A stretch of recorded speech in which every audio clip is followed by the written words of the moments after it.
자, 이어지는 시간입니다. 교재 110페이지 중개사무소 편이 출발을 합니다.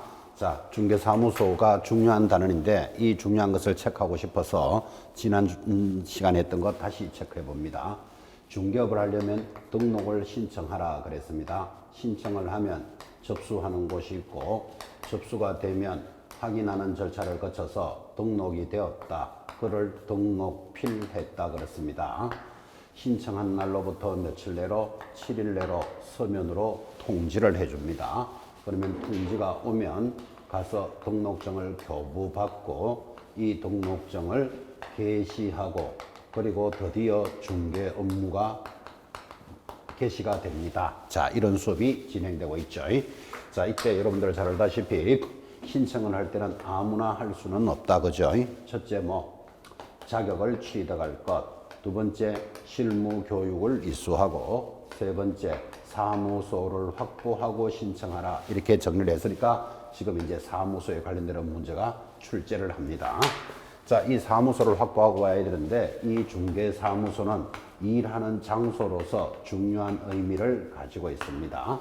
자, 사무소를 몇 개 어떻게 둘까요? 하니까 1번 1 내려오면 이중사무소 설치를 금지한다 이렇게 말합니다. 그러니까 사무소는 반드시 몇 개만 둬야 된다. 딱 하나만 둬야 한다라는 것을 강조하죠. 거기 상단에 동그라미 1번 개공사는 등록관청 관할구역 안에 사무소를 두되 한 개의 사무소만을 둘 수 있다. 또한 천막 그 밖에 이동이 용이한 임시 중개시설물을 설치하여서는 아니 되는데 동그라미 2번 이를 위반하게 되면 등록관청은 등록을 취소할 수 있으면 자, 이게 또 시험에 잘 나옵니다. 사무소를 2개, 3개 갖추면 반드시 취소하는 게 아니고 취소할 수 있으며 이를 임의적 취소 사유라 그럽니다. 임의적의 동그라미 그리고 1년 징역 1,000만 원 벌금에 해당합니다. 아, 사무소 2개, 3개 갖추면 1년에 1,000이에요. 자, 내려가면 2번 분사무소 설치입니다. 사무소에서 중요한 게 분사무소인데 앞으로 여러분들은 분사무소 하면 이를 지점이다 이렇게 기억을 합니다. 뭐라고요? 분사무소 하면 지점이다. 그럼 지점은 누가 만들 수 있다? 법인만이 설치할 수 있습니다. 아, 그래서 중개사무소는 하나만 둬야 되는데 지점을 만들 수 있고 지점은 누가 갖출 수 있다? 법인이 갖추습니다. 자, 볼까요? 2번 분사무소의 설치 동그라미 1번 법인인 개공사는 대통령령으로 정하는 기준과 절차에 따라 등록관청에 신고하고 그 관할구역 외의 지역에 분사무소를 둘 수 있습니다. 법인만이 둘 수 있으니까 모든 개공사가 분사무소를 설치할 수 있다 하면 틀립니다. 그때 법인이 아닌 개공사는 둘 수 없고 그래서 분사무소 설치가 중요한데 이 분사무소는 뒤편에서 다시 공부할 겁니다. 그래서 일단 사무소는 하나만 두라. 법인은 분사무소를 설치할 수 있다를 정리했습니다. 자, 이렇게 해서 이제 사무소가 만들어졌다면 내려가서 큰 2번 사무소 명칭과 5개 광고물의 성명 표기 이렇게 돌았죠. 동그라미 1번 사무소 명칭에 번호 답니다. 1 공인중개사 사무소 공인중개사 앞에 1번 답니다. 또는 2번 부동산 중개라는 문자만 사용해야 되고 이를 위반하면 100만 원 이하의 과태료 사유죠. 이런 이야기입니다. 사무소를 만들었으면 1번 무슨 공인중개사 사무소 이렇게 명칭을 달거나 나 이거 마음에 안 든다. 그러면 무슨 부동산 중개라는 명칭만 사용해야 된다라는 법입니다. 아니 무슨 간판을 이래 해라 이런 것까지도 법으로 규제를 합니까? 라고 여러분들은 물을 수 있지만 이렇게 규제를 하지 않으니까 무슨 부동산 기획 주식회사 또는 개발 부동산 주식회사 컨설팅 사무소 이런 것들을 막 쓰니까 저 사람은 정상적인 개공사인지 무자격자인지 구분이 안 되더라고. 그죠? 그래서 우리 법에서는 정상적인 개공사는 이거 아니면 이거 이렇게 명칭을 써야 한다라고 문자의 의무를 부과합니다. 자, 그래서 문자 의무를 부과해서 이제 개공사가 위반하면 100만 원짜리 과태료인데 개공사 아닌 자가 만약에 이랬습니다. 그러면 사정이 확 달라져 가지고 1년에 1,000으로 넘어가죠. 그게 오른쪽에 올라옵니다. 자, 111페이지 상단 개공사 아닌 자가 하면 얼마로 갑니까? 1년에 1000. 요거 기억해 놓으셔야 됩니다. 그러니까 똑같은 문자를 위반하더라도 개공사가 위반하면 100만 원짜리 과태료인데 아닌 자가 개공사인 것처럼 하게 되면 이거는 사정이 달라진다 그랬잖아요. 그죠? 1년에 1000 체크하실 것. 밑에 5개 광고물의 성명 표기 같은 내용이니까 한번 보시면 됩니다. 제일 밑에 큰 3번. 자, 중개대상물의 표시 광고가 이번에 도입이 되는데 표시 광고에 별표 딱 해놓고 자, 동그라미 1번. 개공사가 의뢰받은 중개대상물에 대해서 표시 광고를 하려면 중개사무소 개공사에 관한 사항으로서 다음에 정하는 사항을 명시하여야 하고 줄 거 볼까요?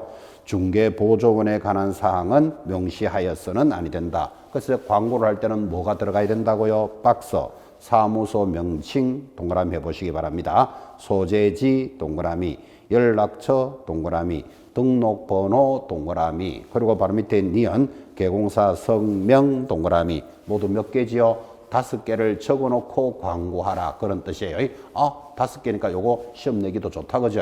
쓸데없는 거 하나 딱 걸어놓고 할 겁니다. 광고할 때는 이렇게 해야 됩니다. 넘어가서 112페이지 개공사가 인터넷을 이용하여 중개대상물에 대한 표시 광고를 할 때는 자, 줄 것입니다. 중개사무소와 개공사에 관한 사항 외에 종류별 다음 사항도 명시하여야 합니다. 인터넷에다가 뭐 직방, 한방 이런 거 아십니까? 여기에 광고를 하려면 반드시 이 내용도 들어가야 된다. 그래서 박스에 중개대상물의 종류 그냥 줄만 하나 꺼십시오. 아파트다, 빌라다, 원룸이다, 종류, 소재지, 강남구 역삼동 17번지에 있고 면적은 얼마면서 가격은 얼마다. 그리고 거래하는 형태, 매매할 때는 임대는 이렇게 적어주라 이런 뜻이에요. 그래서 인터넷을 이용할 때는 좀 전에 동그라미 했던 5개 외에 이런 내용도 기재해야 된다. 이거 역시 위반하면 100만 원짜리 과태료인데 더 내려가면 큰 2번 개공사 아닌 자가 개공사인 것처럼 이렇게 광고하면 얼마로 접어든다? 1년에 1000. 됐죠? 크게 어렵지 않습니다. 그래서 여러분들이 좀 주의해야 된다면 아니 문자 위반을 하거나 지금 표시 광고를 위반하는 것에 대해서 개공사가 위반하면 무조건 100만 원짜리 과태료인데 개공사 아닌 자가 하면 1년에 1000만 원으로 접어드니까 이거를 의식을 안 해놓으면 아유, 언제는 100만 원 과태료였다가 언제는 1년에 1000이었다가 이렇게 어지러운 소리 하고 있으면 안 됩니다. 개공사가 위반하면 100만 원짜리 과태료, 개공사 아닌 자가 하면 1년에 1000 일관되게 기억해 놓으셔야 됩니다. 자, 그런데 이번에는 큰 3번 내려오면 역시 별표입니다. 부당한 표시 광고의 위반입니다. 부당한이라는 말이 광고에 들어갔습니다. 자, 부당한 표시가 뭐냐 하니까 밑에 박스 기역, 니은, 디귿, 리을, 미음 있는데 읽거나 하나 딱 들어보면 부당한 겁니다. 기억 하나만 볼까요? 중개 대상물이 존재하지도 않아서 실제로 거래할 수 없는 물건을 표시 광고합니다. 이거는 광고 위반이 아니고 부당한 표시잖아. 그죠? 여러분 밖에 나가보면요. 자, 예를 들어서 A 아파트가 인기가 있는 물건이 있다고 칩시다. 근데 보통 인기 있는 물건은 물건이 잘 없어요. 근데 개공사가 없는 물건을 A 아파트 있음, 아주 싼 값에 좋은 가격에 나와 있음 이렇게 광고를 해놓고는 고객이 전화가 오겠죠. 연락이 오면 좀 전에 그건 팔렸고 이 물건은 어떻습니까? 이렇게 미끼 광고를 하는 경우를 본 적이 있을 겁니다. 우리는 이런 거를 부당한 표시 광고를 합니다. 자, 그러면 하나만 더 읽어볼까요? 니은 중개대상물의 가격 등 내용을 사실과 다르게 거짓으로 표시 광고하거나 사실을 과장되게 표시합니다. 자, 이 아파트가 예를 들어서 5억이라고 칩시다. 5억짜리인데 이거 4억의 급매물이 들어와 있습니다. 이렇게 허위로 과장 광고를 합니다. 그러면 고객이 연락 오겠죠. 연락 오면 방금 팔렸거든요. 그런데 이런 건 있습니다. 이렇게 하는 것을 부당한 표시 광고. 느낌 오시죠? 그러니까 그 기역, 니은, 디귿, 리을, 미음은 읽을 필요도 없이 부당한 표시 광고를 하는 게 문제가 들어옵니다. 오른쪽 113페이지 상단 동그라미 3번 별표 해놓으시고 부당한 표시 광고를 하면 등록관청에 동그라미 놓고 이번에는 500만 원짜리 과태료를 치한다는 게 시험에서 들어온다 이 말이에요. 그러면 좀 구분하셔야 되겠죠. 광고를 위반하면 개공사는 100만 원짜리 과태료인데 개공사 아닌 자가 하면 1년에 1000이에요. 근데 광고는 광고인데 지금 보다시피 부당한 표시 광고 이렇게 들어오면 사정이 달라진다니까요. 부당한 표시 광고는 얼마로 간다? 500만 원짜리 과태료다를 체크하시라 이 말이에요. 요거는 도입됐기 때문에 시험에 나올 가능성이 높습니다. 그래서 같은 광고라도 의미를 가지고 체크해 놓으셔야 됩니다. 113페이지는 이런 내용입니다. 4번 인터넷 표시 광고를 모니터링할 수 있다 이렇게 되어 있습니다. 여러분 네이버 등에 들어가면 직방, 한방 이런 광고들이 올라오겠죠. 그런데 여기에 허위 광고가 막 돌아다녀. 그래서 허위 광고를 돌아다니면서 가격을 터무니없이 올리거나 또는 투기를 조장하거나 하니까 국토장관은 이 광고가 옳은지 틀린지를 모니터링할 수 있다라는 법이 도입이 됐습니다. 그럼 내용은 가볍고, 자, 여러분들이 체크하셔야 될 것은 4번의 1번, 동그라미 1번. 이런 모니터링을 누가 합니까? 이게 이제 포인트죠. 저절에 뭐라고 되어 있습니까? 국토장관이 모니터링을 합니다. 자, 그러면 국토장관 하나 체크하시고, 그러면 국토장관이 이렇게 보니까, 이 광고가 허위 광고인 것 같아. 그러면 여기에 관련되는 자료를 제출해 보시오. 하는데 자료를 제출 안 하는 수가 있겠죠. 안 하면 거기 동그라미 2번 정당한 사유 없이 자료 제출 요구에 따르지 아니하면 뭐한다? 500만 원짜리 과태료다. 이거를 체크하셔야 됩니다. 그래서 이렇게 기억합시다. 정보통신 모니터링이라는 말이 탁 흘러가면 자동으로 500만 원짜리 과태료예요.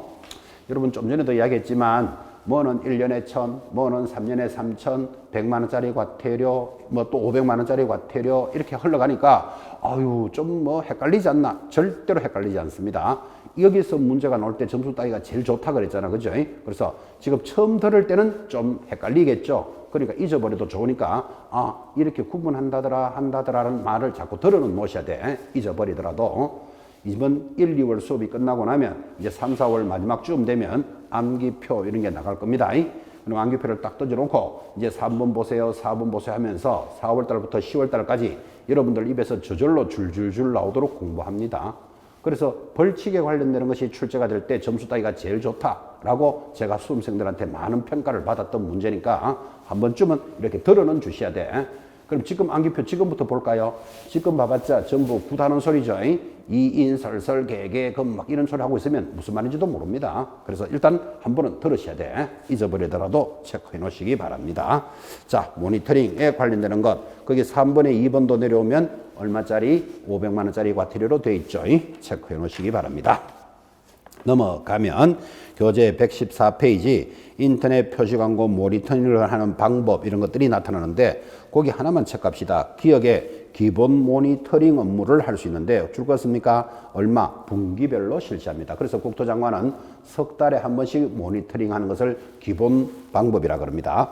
근데 수시로 할 수도 있습니다. 니네도 줄 것입니다.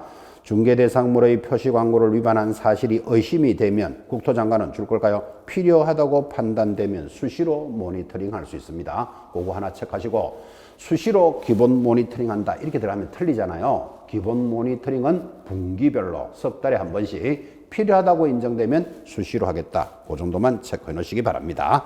하단에 있는 내용은 가볍게 보시면 됩니다. 자, 드디어 114페이지 가볍지만 사무소 등록증 등의 개시 의무가 도입됩니다. 자, 오늘 이렇게 수업하고 있죠. 등록을 하고 이렇게 등록증을 걸어놓고 개시하고 영업을 하라 이렇게 되어 있습니다. 여러분 약국이나 병원에 가니까 뭐 약사 자격증, 의사 면허증 걸어놓고 영업하는 거 보셨죠? 그렇듯이 중개사법에도 개시하는 것이 있는데 지금 등록증을 받은 것을 개시하는 건 배웠지만 개시하는 게 4개입니다. 그래서 지금 개시 의무 4가지가 시험에 잘 들어옵니다. 쓸데없는 거 하나 걸어놓고 개시하지 않는 것 물어 들어오겠죠. 자, 제일 밑에 동그라미 1번 사무소 등록증 원본 등록증에 동그라미 합니다. 오른쪽 상단에 2번 개공사와 소공사의 자격증 원본 개시해야 됩니다. 자격증 동그라미. 3번 보수와 실비의 요율표 보수할 때 보수동 동그라미. 그리고 보정서류 보정 동그라미 해놓고 자, 개시하는 것이 무엇입니까? 하면 지금 체크해 드렸습니다. 개시하는 것은 등수보자를 개시합니다. 요거 개시 안 하면 100만 원짜리 과태료입니다. 자, 그러면 이렇게 좀 기억합시다.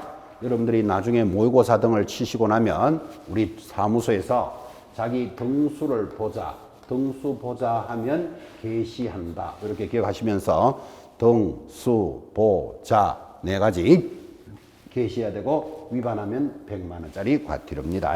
4개니까 문제 내기 좋다. 그죠? 내려가서 6번입니다. 115페이지 간판의 철거 의무입니다. 자, 이제 이렇게 중개사무소에서 간판을 걸어놓고 영업하라 그랬잖아. 그죠? 근데 이런 세 가지 경우는 간판을 철거하라라는 의무입니다. 자, 박스 보니까 1번 사무소 이전 사실을 신고하면 이전의 동그라미. 두 번째 폐업 사실을 신고하면 철거합니다. 폐업 동그라미. 3번 등록 취소 처분을 받으면 취소 동그라미. 딱 들어보면 이해하시겠죠? 이전했습니다. 서울에서 수원으로 이사가면서 간판을 두고 가니까 무자격자가 그 간판을 이용해서 중개업을 하더라니까요. 그래서 이전할 때 철거하라 이 말이에요. 그 다음에 폐업했을 때 취소 처분 받았을 때 철거 사유가 있다. 세 가지. 아주 뭐 가벼운 내용입니다. 자, 이렇게 철거하라 그랬는데 안 하면 위반이겠죠. 바로 밑에 2번 행정대집행에 별표 놓으시고, 행정대집행이라는 것은 대신해서 집행한다 그런 뜻이에요. 간판 철거를 개공사가 이행하지 아니하면 등록관청은 행정대집행법에 따라서 대집행할 수 있다. 대신해서 강제로 철거하겠다 이 뜻이에요. 여러분 봄 가을에 이렇게 보시면 서울시나 구청에서 오래된 간판 이런 거 철거하는 거 가끔 본 적 있죠. 그런 것들이 대신 집행한다라는 행정대집행입니다. 가볍게 보셔도 되는 내용이었습니다. 넘어가면 드디어 116페이지 사무소 이전이라는 문제로 접어듭니다. 아주 현실적이기 때문에 시험에 굉장히 잘 들어옵니다. 자, 사무소를 지금 관련되는 문제를 공부하고 있는데 사무소 이전은 이렇게 일어나겠죠. 여러분이 강남구 가면 역삼동이 있습니다. 여기서 영업을 하던 자가 지역을 달리해서 구리시로 이전을 합니다. 뭐 구리에 가면 수택동 이런 데가 있어요. 자, 이 사람 이쪽으로 왜 이전할까요? 잘 될 것 같아서 하고 싶어서 이전을 하겠죠. 우리는 이것을 관할구역 외로 이전한다 그럽니다. 그런데 이럴 수도 있나요? 강남 역삼동에 있는 자가 강남에 가면 삼성동이라는 곳도 있습니다. 이렇게 이전할 수도 있겠죠. 이것을 관할구역 외에서 관할구역 내로 이전한다 그럽니다. 그럼 이전하는 절차는 방법이 두 가지죠. 관할구역 밖으로 갈 수도 있고 관할구역 내로 갈 수도 있는데 이 사무소 이전에 대해서는 가장 중요한 게 이사부터 하고 신고하니까 사후 신고제가 도입되어 있다. 이게 가장 중요한 말입니다. 자, 다시 이전하고자 하는 자는 신고한다 하면 무조건 X예요. 이전하고자 하는 자가 아니고 이전한 자는 신고하는 거예요. 그래서 사무소 이전은 사후 신고제가 도입되어 있다. 이거 강조 안 하면 찾아내기 힘듭니다. 그래서 체크를 하셔야 되는데, 자, 신고 의무와 방법 돌았습니다. 116페이지 가운데 동그라미 1번 찾았습니까? 개공사는 사무소를 이전한 때는 이렇게 나가잖아 봐요. 이전한 때의 동그라미. 그거를 슬쩍 옆에다가 이전할 때 X 표시 놓으셔야 됩니다. 이전할 때 하는 게 아니고 이전한 때는 신고합니다. 이전한 날로부터 며칠 내로 10일 내로 신고하라. 그죠? 그래서 사후 신고제가 도입되어 있고 10일 내로 신고한다. 이게 포인트입니다. 자, 그때 서류가 뭡니까? 하니까 제일 밑에 사무소 등록증 가져갑니다. 등록증 동그라미. 바로 밑에 니은 건축물 대장에 기재된 건물의 사무소 확보 서류, 사무소 확보 동그라미. 그러니까 이 말이죠. 역삼동에서 영업하던 자가 구리시로 갔습니다. 그럼 이사부터 가고 간 날로부터 10일 내로 신고할 때 서류는 등록증 가져오라 이 말이에요. 뭐 등록증은 강남에서 영업할 때 등록증 받았잖아요. 등록증 이렇게 돼 있고 강남구청장이 발급했던 것을 가지고 와야 어디서 왔다는 걸 알게 된다니까요. 그러면 등록증을 딱 갖다 내면 이번에는 이제 구리시가 등록증을 다시 만들어 주겠죠. 등록증 해놓고 구리시장이 발급한 것을 걸어놓고 영업을 합니다. 두 번째, 내가 구리시에 들어왔다는 것을 뭐 사무소 확보 서류. 그렇게 해서 제출하는 서류도 두 개를 잘 보시는데 이거 암기하는 거 아니죠? 여러분이 강남에서 영업하다가 구리시로 갔다. 그러면 거기 가서 나 이사 왔어. 알아서 하세요. 이래가 될 문제가 아니잖아. 그죠? 이사 왔다라는 뭐 등록증 가져와야 되고 사무소 확보 서류입니다. 자, 오른쪽에 가면 등록증 재교부와 수정교부 해준다 돼 있고 특히 오른쪽에 2번 관할지역 외로 이전이 더 중요합니다. 별표 탁 찍어놓고 동그라미 1번 똑같이 나가죠. 사무소 등록관청의 관할지역 외의 지역으로 이전하면 이전한 날로부터 역시 며칠 내로 10일 내로 이전 후 등록관청에 신고를 하는데 제출하는 서류도 똑같습니다. 밑에 박스 기억 사무소 등록증 찾았나요? 등록증 동그라미. 지금 117페이지 한가운데 보고 있습니다. 밑에 니은 건축물 대장에 기재된 사무소 확보서류 사무소도 동그라미. 서류도 똑같잖아. 봐요. 관할 고용 내로 가거나 외로 가거나 서류도 똑같고 날짜도 10일 내로 해라. 다 똑같습니다. 근데 차이 나는 게 이제 시험에 나옵니다. 제일 밑에 117페이지 서류의 송부 거기 줄 닦아놓고 별표. 자, 동그라미 1번입니다. 이전 신고를 받은 이전 후 등록관청은 종전의 등록관청에 개공사와 관련된 서류를 송부해 줄 것을 요청하여야 하고 요청을 받으면 지체 없이 서류를 보내주는데 이 말이겠죠. 자, 여기 강남 역삼동에서 영업하던 자가 삼성동으로 갔다. 그러면 강남구청에다가 10일 내로 신고하면 되겠죠. 그런데 관할구역 외로 갔다. 그러면 이전 후 구리시에 신청을 하는데 여기 있던 서류를 놔둘 필요가 없잖아. 그죠? 그래서 반드시 서류를 보내줘야 한다. 이게 차이가 난다. 이 말이에요. 관할구역 내로 갔을 때는 서류 보내줄 일이 없잖아요. 같은 강남에 있으니까. 그때 송부하는 서류 3가지 들어옵니다. 밑에 보시면 이전 신고를 한 사무소 등록대장, 등록할 때 받았던 등록대장 가져오라 그랬습니다. 두 번째 신청서류. 자, 등록할 때 받았던 신청서류 놔둘 필요 없죠.申請서류 보내줍니다. 세 번째 때문에 공부합니다. 최근 1년치 행정처분 서류를 보내주는데 요 행정처분 서류가 중요하다 그 말이에요.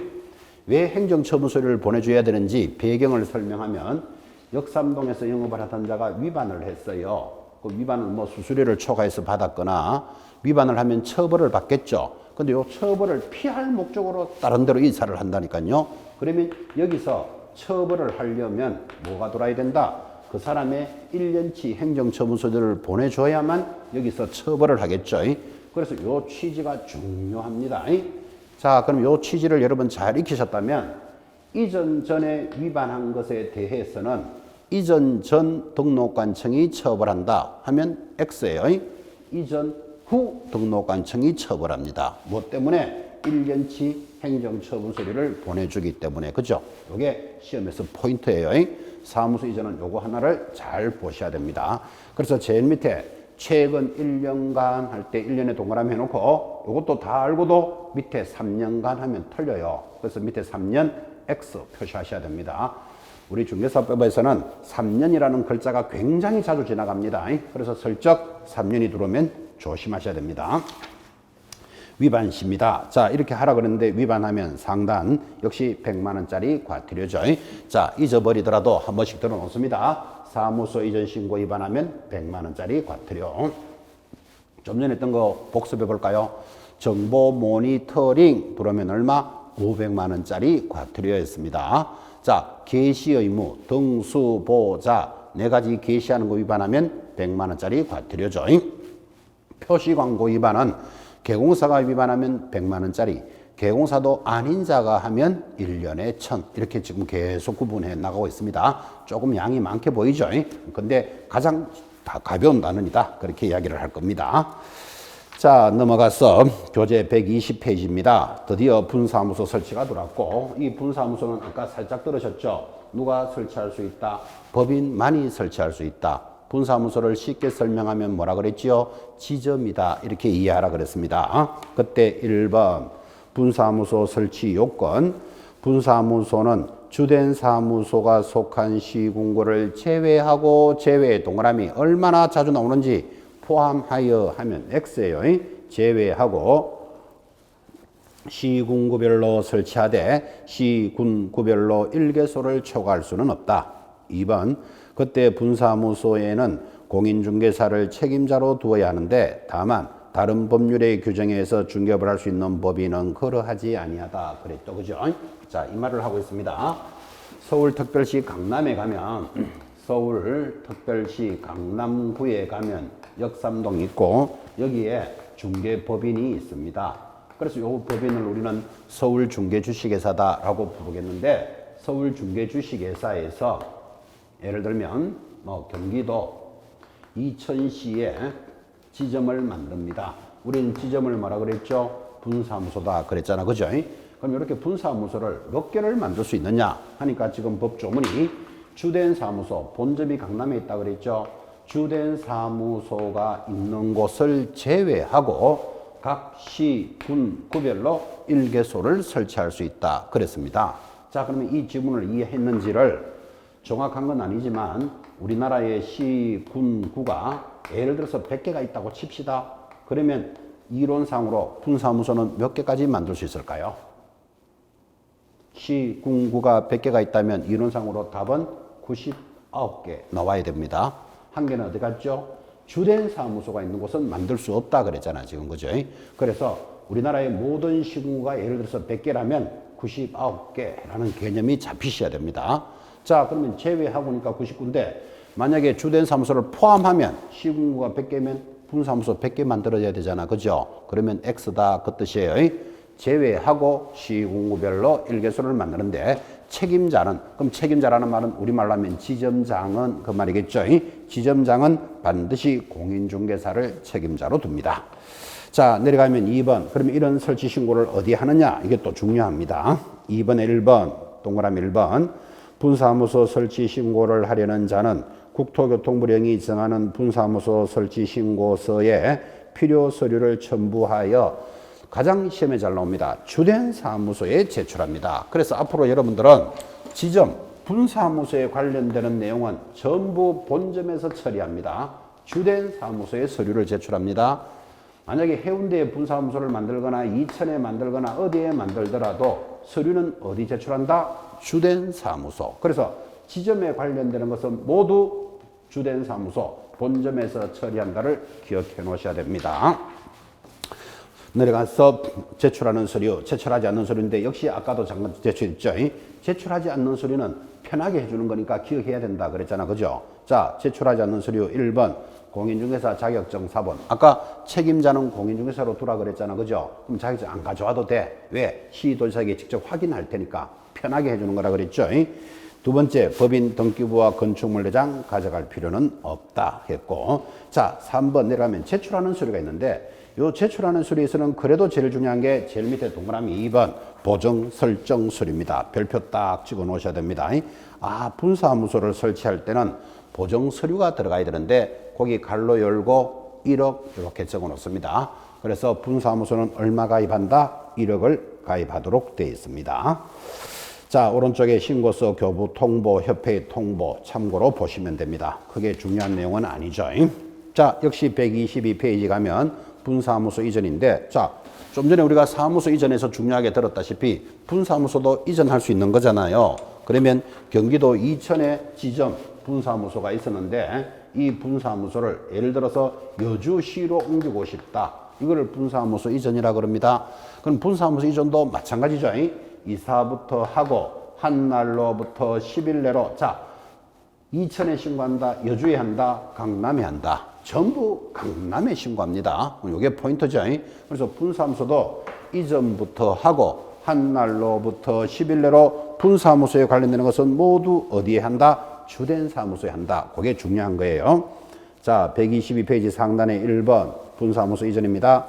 분사무소를 이전한 때는 역시 이전한 때잖아 봐요. 이전할 때가 아니라니까 이사부터 하고 신고합니다. 이전한 때는 이전한 날로부터 10일 내로 별지 서식의 이전 신고서에 다음 서류를 첨부하여 어디에 제출한다? 주된 사무소를 관할하는 등록관청에 제출합니다. 주된 사무소의 동그라미. 그래서 분사무소는 제주도까지 이전하더라도 어디 가서 신고합니까? 주된 사무소. 그게 중요합니다. 나머지는 읽으시면 됩니다. 교재 125페이지 넘어오니까 분사무소 설치 신고 필정이 나타났습니다. 보셨으니까 기념으로 신고 필정에 동그라미 합니다. 자, 아까 이런 이야기 했잖아요. 강남에 주된 법인이 있고 이천에 지점을 만들었다면 강남에 가서 신고한다 그랬죠. 그러면 강남에서 신고 필정을 내주는 거예요. 이거를 이천에 걸어놓고 영업을 하게 됩니다. 자, 그래서 125페이지 신고 필정이라는 게 나왔고 눈으로 쭉 보시면서 제일 밑에 시장, 군수, 구청장이 누구냐고 시험에 묻습니다. 자, 거기 제일 밑에 있는 시장, 군수, 구청장이 자, 1번 서울시장이다. 강남구청장이다. 경기도지사다. 4번 이천시장이다.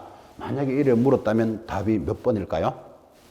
지점에 관련되는 이천에 만들더라도 모두 주된 사무소에 한다 그랬잖아. 그죠? 그래서 그 시장 군수구청장은 강남구청장입니다. 우리말로 하면 주된 사무소를 관할하는 시군구청장에게 받아서 걸어놓고 영업을 합니다.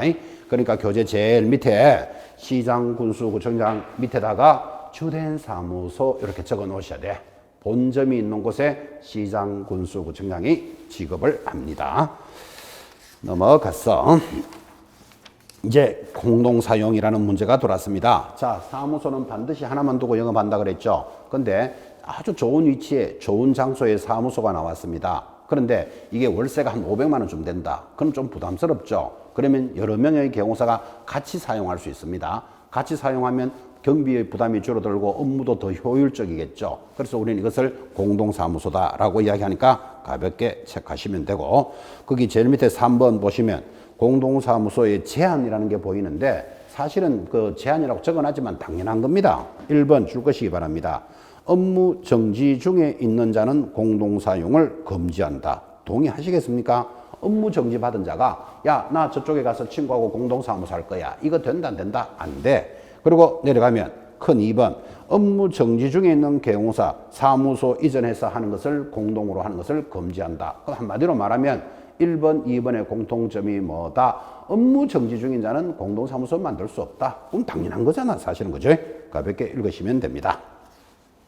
드디어 여러분들은 127페이지 개공사의 업무의 범위까지 접어들었습니다. 자, 여기 이제 중요한 단원이 출발을 합니다. 무슨 말인가 하니까 이렇게 등록을 하고 영업하는 자를 뭐라고 부릅니까? 개공사다 이렇게 부릅니다. 개공사가 영업을 하게 되는데 지금부터 하는 단어는 이런 개공사는 모두 3명이 있죠. 법인인 개공사, 공인중개사인 개공사, 부칙6조를 개공사라고 부르는데 이런 사람들이 하는 업무 지역은 어떻게 되느냐 이렇게 물어들었습니다. 우리는 업무 지역을 영업구역, 관할구역 또는 나와바리 이런 말 들어보셨나요? 자, 그래서 이런 사람들이 하는 업무 지역은 어떻게 될까요를 지금 체크하는 시간입니다.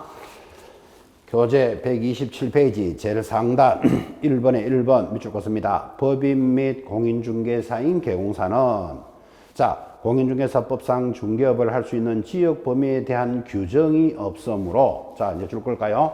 법인 및 공인중개사인 개공사는 전국의 모든 중개 대상물을 중개할 수 있다. 전국의 동그라미. 그러면 업무 지역이 정리됐네. 그죠? 법인하고 공인중개사는 업무 지역이 어디랍니까? 전국이랍니다. 자, 전국이니까 서울에서 공인중개사를 하는 자, 서울 물건도 거래할 수 있지만 강원도 물건도 거래할 수 있다. 그런 뜻이에요. 제주도 물건도 거래해도 되고 법인도 마찬가지 업무 지역이 전국이니까. 자, 그러면 이 전국 회사가 딱 끊어졌잖아 지금. 그죠? 묻고 싶은 사람이 부칙6조는 그러면 업무 지역이 어딜까요? 이게 시험에 잘 겁니다. 자, 바로 밑에 2번 법제 7638호 밑줄 긋습니다. 부칙 6조 2항 7638호 이런 거는 몰라도 돼요. 시험 범위에서는 부칙 6조 이렇게 나옵니다. 부칙 6조 2항에 의한 개공사는 자, 동그라미 1번 부칙상의 개공사의 업무지역은 줄 걸까요? 당해 사무소가 소재하는 특별시, 광역시, 도를 관할구역으로 한다. 자, 적어볼까요? 부칙 6조는 업무지역이 어디래요? 자기 사무소가 있는 특별시, 광역시, 도를 관할구역으로 한다 그랬습니다. 자, 이 지문을 잘 익히셨는지 한번 물어봅시다. 여러분 서울에 가면 강동구라는 데가 있습니다. 서울시 강동구가 있고 여기 천호동이라는 곳이 있는데 여기에 부칙 6조가 중개업을 합니다. 어디서 하고 있다고요? 강동구 천호동에서. 그러면 이 사람이 법인이거나 공인중개사면 물을 볼 필요도 없죠. 업무 지역이 어딥니까? 하면 전국을 대상으로 할 겁니다. 근데 부칙 6조가 여기 있다면 업무 지역이 어디냐? 이 말이에요. 자기 사무소가 있는 시도를 관할하니까 천호동을 관할하는 시도는 서울시죠. 그래서 서울시 물건을 할 수 있다. 지금 이야기를 한 거다 이 말이에요. 근데 여러분 천호동에서 송용차로 5분만 가면 하남시가 있습니다. 여러분 하남시는 경기도다라는 것 정도는 아십니까?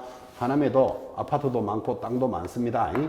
그러면 어떤 고객이 와서 여기 부칙 6조의 사무실에서 저기 길 건너편에 하남에 있는 아파트를 소개해 주세요 하면 여기는 내 지역이 아니옵니다. 이래야 되잖아. 서울만 해야 되니까. 그런데 이 사람이 거래를 다 하게 되면 부칙 6조를 뭐라고 불러야 된다?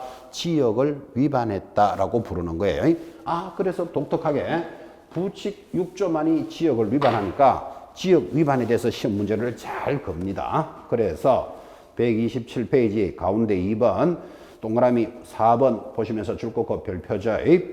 업무 지역 범위 제한을 위반하게 되면 등록관청은 6개월의 범위 안에서 업무 정지 처분을 할 수 있다. 그래서 이 부칙 6조만이 지역을 위반하게 되고 지역을 위반하면 뭐라고요? 6월 이내에 업무 정지 사유입니다. 중요하니까 체크해 놓으셔야 됩니다. 자, 그 다음 이어지는 단원이 개공사의 겸업에 관한 문제입니다. 시험에 빠진 적이 없다라고 옆에 표시되어 있죠. 그죠? 그래서 10분 쉬었다가 겸업에 대해서 정리를 하겠습니다.